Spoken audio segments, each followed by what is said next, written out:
जय भोलेनाथ। हर हर महादेव। धनु राशि, आप सबका बहुत बहुत स्वागत है।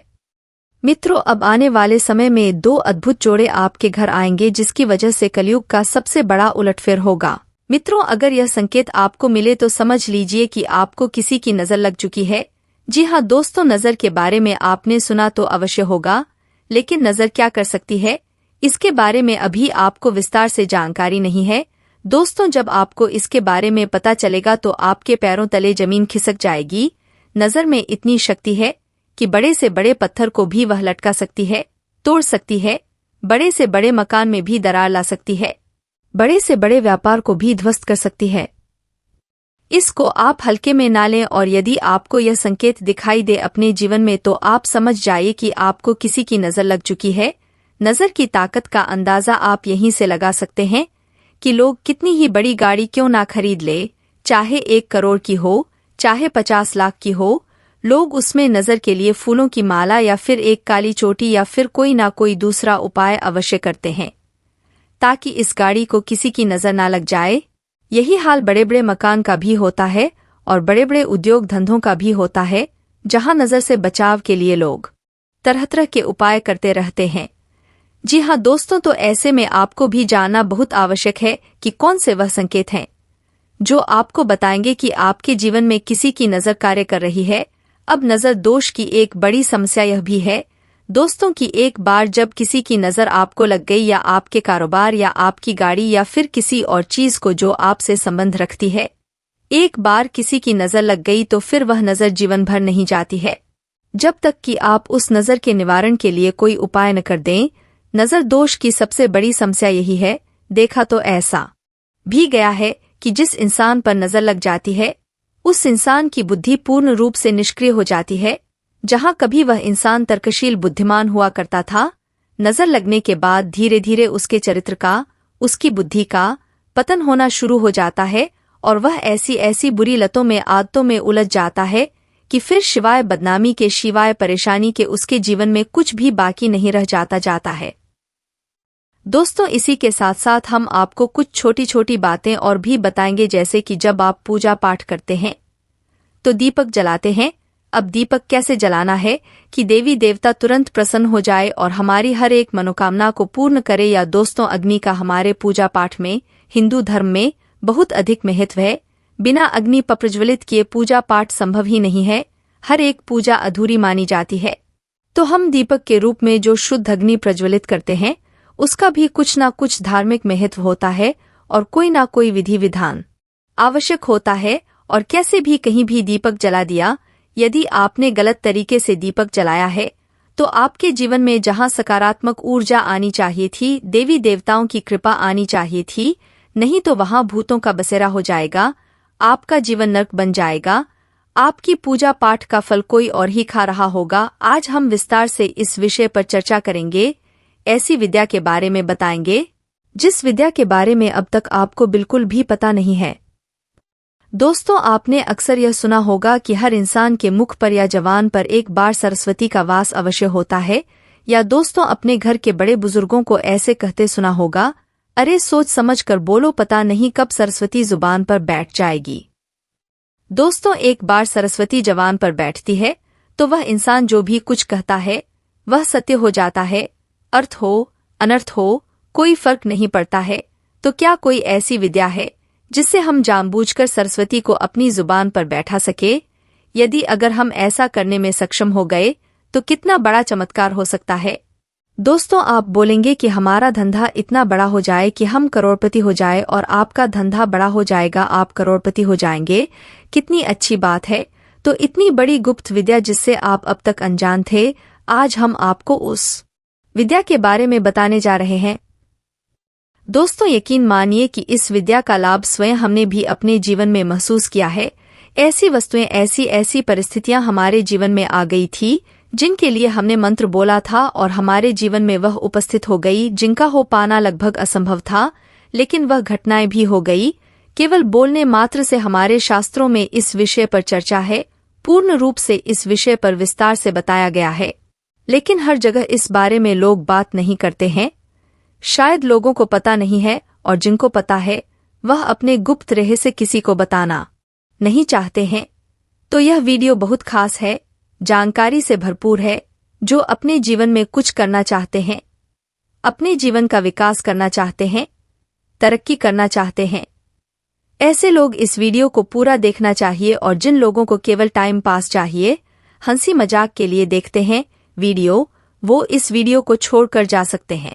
दोस्तों, हमें ऐसे लोगों की तलाश है जो कुछ करना चाहते हैं, जिनके अंदर कर्म की शक्ति है, जिनके अंदर ज्ञान की भूख है, क्योंकि जीवन उसी का बदलता है जो कुछ करता है।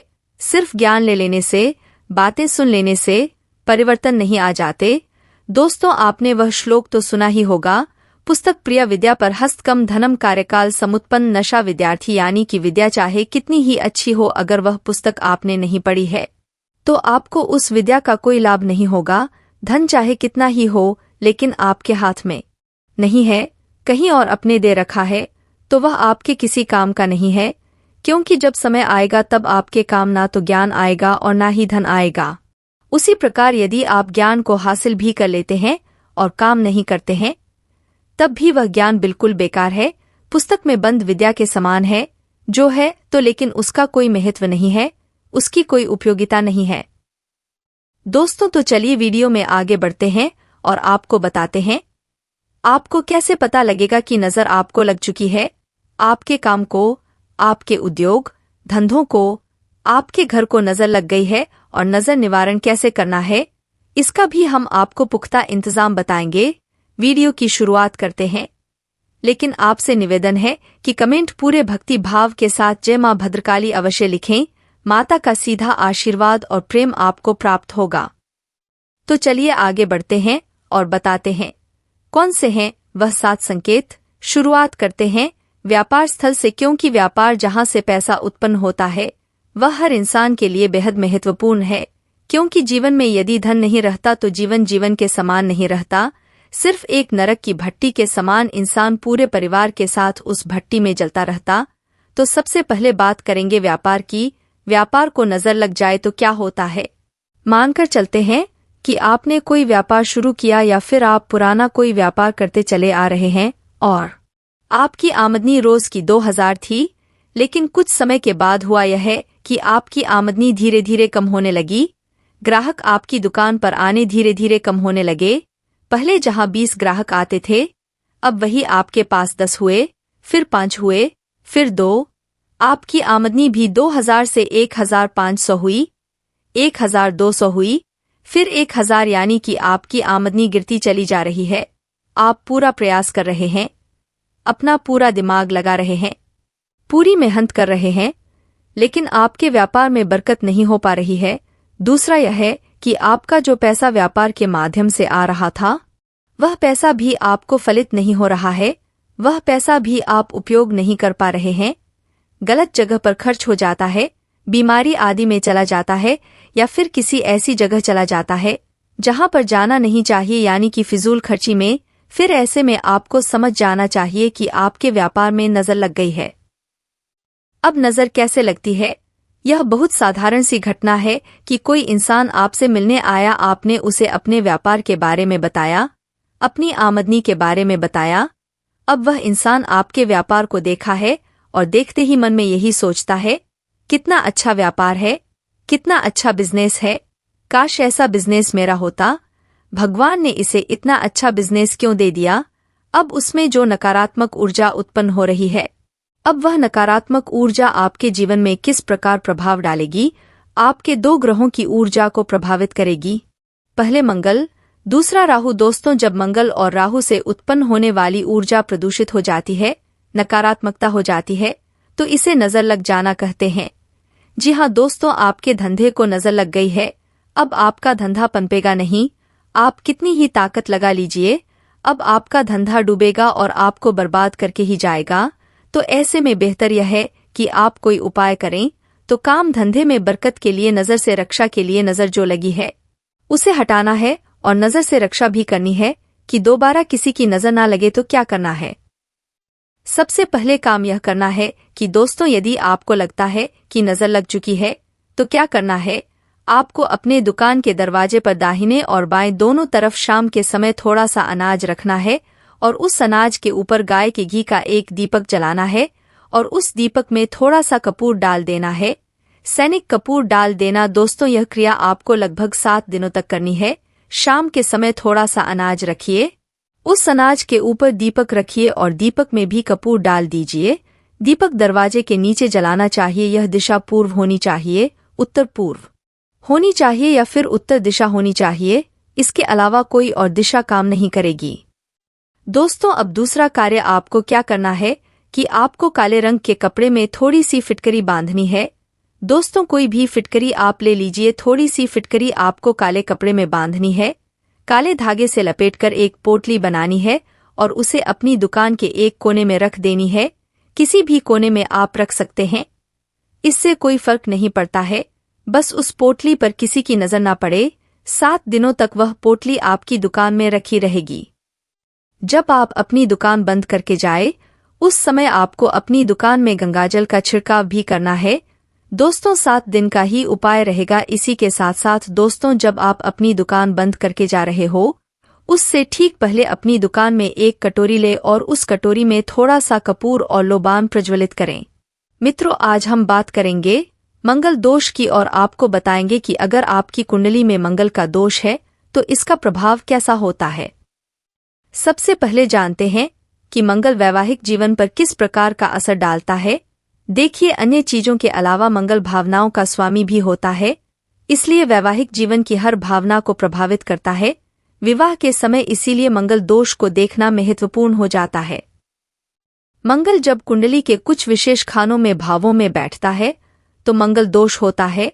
प्रथम भाव में, चतुर्थ में, सप्तम में, अष्टम में और द्वादश में। ऐसा मानते हैं लोग कि मंगली व्यक्ति का विवाह मंगली व्यक्ति से ही करना चाहिए, नहीं तो वैवाहिक जीवन में बड़ी समस्याएं आ सकती हैं।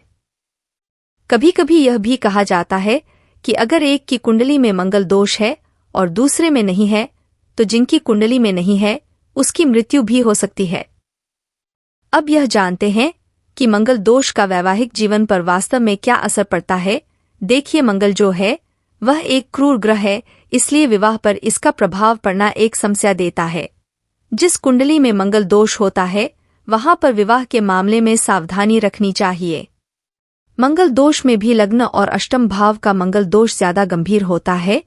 अगर मंगल दोष केवल एक व्यक्ति की कुंडली में है तो दूसरे व्यक्ति की कुंडली से उसका तालमेल काफी खराब हो सकता है। मंगल दोष के साथ अगर शनि का संबंध है तब जाकर के दूसरे पक्षकार की मृत्यु की संभावना बनती है, समानता नहीं बनती है।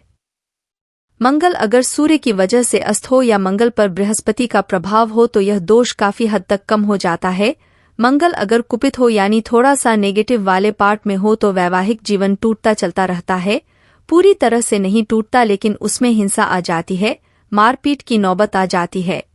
अब यह जानते हैं कि अगर मंगल प्रथम भाव में हो तो जीवन पर क्या असर पड़ता है। अगर कुंडली के लग्न में मंगल हो, प्रथम भाव में हो, तो व्यक्ति साहसी और पराक्रमी होता है, बहुत ज्यादा सुंदर नहीं होता, चेहरे पर लालिमा रहती ऐसा मंगल होने पर व्यक्ति अपनी माता के साथ और जीवनसाथी के साथ खराब व्यवहार करता है और यहाँ पर वैवाहिक जीवन में काफी समस्याएं आ जाती है। अब जानते हैं कि अगर मंगल कुंडली के चौथे खाने में हो तो क्या होता है। जिनकी कुंडली में मंगल चतुर्थ भाव में चौथे खाने में होता है, ऐसे लोग बड़े शक्तिशाली और आकर्षक होते हैं, दूसरों को बड़ी तेजी से अपनी तरफ आकर्षित करते हैं। यह मंगल वैवाहिक जीवन में तालमेल में थोड़ी दिक्कत तो देता है, लेकिन यह मंगल दोष सबसे कम अशुभ प्रभाव पैदा करता है। अब अगर कुंडली में मंगल सातवें खाने में हो, सप्तम भाव में हो, तो क्या प्रभाव है। यह मंगल व्यक्ति के अंदर उग्रता और हिंसा पैदा करता है। इसके कारण व्यक्ति चीजों को लेकर के बहुत ज्यादा झगड़ा, लड़ाई, उपद्रव करता है।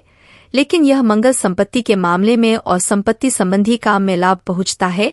इस मंगल की वजह से अक्सर वैवाहिक जीवन में हिंसा आ जाती है। अब अगर मंगल अष्टम भाव में हो, देखिए, अगर मंगल अष्टम भाव में होगा तो यह वाणी और स्वभाव को खराब करेगा। इसके कारण वैवाहिक जीवन में अकेलापन पैदा होगा। कभी कभी पाइल्स की और त्वचा की समस्या भी हो जाती है। ऐसा मंगल वैवाहिक जीवन में दुर्घटनाओं का या अलगाव का कारण बन जाता है। अब अगर मंगल कुंडली के 12वें खाने में हो तो क्या होगा। यह मंगल सुख और विलास की इच्छा को भड़कता है। ऐसे लोग किसी भी चीज से संतुष्ट नहीं होते। यह मंगल वैवाहिक जीवन में और रिश्तों में अहंकार की समस्या देता है। यह मंगल भी सामान्य नकारात्मक होता है, बहुत ज्यादा नकारात्मक नहीं होता। अब जान लेते हैं क्या है आज की सलाह। मंगल दोष की शांति के लिए पेड़ से विवाह मत करवाइए।